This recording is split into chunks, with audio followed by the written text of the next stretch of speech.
जय हिंद दोस्तों। आज हम बात करेंगे जनरल अवेयरनेस के अंदर ज्वालामुखी से निकलने वाली गैसों के बारे में, वोल्कानो गैसेज के बारे में, और इसकी जीके ट्रिक्स या फिर शॉर्ट ट्रिक्स के माध्यम से इसको हम समझेंगे। और ये मोस्ट इंपॉर्टेंट टॉपिक रहता है एसएससी या यूपीएससी एग्जाम या फिर अदर जो कॉम्पिटेटिव एग्जाम्स हैं उनके अंदर। तो शॉर्ट ट्रिक्स के माध्यम से हम जानेंगे कौन सी गैसें होती हैं जो ज्वालामुखी से निकलती हैं। तो हम बात करते हैं कि जो आज हम ज्वालामुखी की क्या है कि इसके उदाहरण के बारे में देखेंगे, गैसों के उदाहरण के बारे में, वोल्कानो गैसेज के एग्जाम्पल को हम समझेंगे, वो भी बिल्कुल आसानी से। ट्रिक से पहले हम थोड़ा सा क्या है कि ज्वालामुखी के बारे में जान लेते हैं। तो ज्वालामुखी क्या होता है कि वोल्कानोज क्या होते हैं। ज्वालामुखी से तात्पर्य दरार या छिद्र से होता है जिसके माध्यम से पृथ्वी के आंतरिक भाग में स्थित लावा या अन्य पदार्थ धरातल पर क्या होते हैं, आ जाते हैं।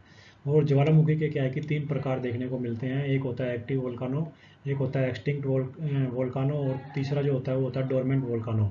अगर तीनों के शॉर्ट ट्रिक्स के बारे में आपको जानना है तो चैनल पर जाकर आप वहाँ से वीडियो के माध्यम से उनको जान सकते हैं। अलग अलग जीके ट्रिक्स के हिसाब से क्या है कि उनको वहाँ पे दिखाया गया है। तो जीके ट्रिक्स एक्टिव वोल्कानो और डोरमेंट या फिर एक्सटिंक्ट वोल्कानो के लिए अलग अलग से वीडियो बनाए गए हैं जीके ट्रिक्स के लिए, तो वहाँ से आप उनको देख सकते हैं। बात करते हैं ज्वालामुखी से निकलने वाली गैसों के उदाहरण के बारे में और उसकी जीके ट्रिक्स को हम समझेंगे। तो जीके ट्रिक्स के अंदर जो आपको याद रखना है वो है सल्फर काजल हा हा हा।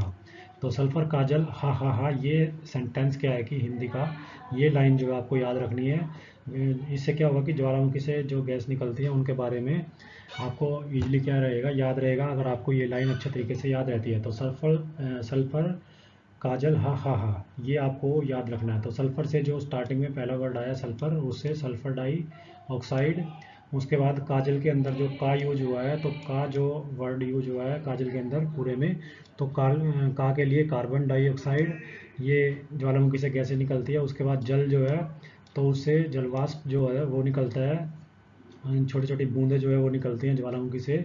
उसके बाद जो हा होता है, तो हा से पहला जो हा यूज हुआ है उसके लिए हाइड्रोजन क्लोराइड, दूसरा हा के लिए हाइड्रोजन सल्फाइड, और तीसरे हा के लिए हाइड्रोजन फ्लोराइड। तो इस तरीके से क्या है कि ज्वालामुखी गैसों को हम इजीली याद रख सकते हैं। तो पहले आपको लाइन जो याद रखनी पड़ेगी जीके ट्रिक्स के माध्यम से, इजीली उसको आप याद रख सकते हैं।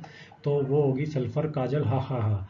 सल्फर के लिए सल्फर डाइऑक्साइड, का के लिए कार्बन डाइऑक्साइड, जल के लिए जलवाष्प, हा पहले हा के लिए हाइड्रोजन क्लोराइड, दूसरे हा के लिए हाइड्रोजन सल्फाइड, तीसरे हा के लिए हाइड्रोजन फ्लोराइड। तो ये थी जीके ट्रिक्स ज्वालामुखी गैसों के लिए। और ये मोस्ट इंपॉर्टेंट टॉपिक रहता है, मोस्ट इंपॉर्टेंट क्वेश्चंस रहता है। कई बार ये एग्जाम के एसएससी एग्जाम के अंदर, सीजीएल एग्जाम हो या फिर जो कंबाइंड हायर लेवल का एग्ज़ाम होता है सीएचएसएल एग्ज़ाम, या फिर यूपीएससी के अंदर भी क्या है कि कई बार इससे क्वेश्चन आ जाते हैं। और अलग अलग राज्यों के अंदर जो कॉम्पिटेटिव एग्ज़ाम्स होते हैं उनके अंदर भी कई बार वोल्कानो से निकलने वाली जो गैसेज होती हैं, ज्वालामुखी से निकलने वाली गैसों के बारे में पूछ लिया जाता है। तो ये इससे आप इजीली इसको याद रख सकते हैं और अपना क्वेश्चन अच्छे तरीके से आप कर सकते हैं। तो वीडियो को ज़्यादा से ज़्यादा लाइक कीजिए एंड शेयर कीजिए।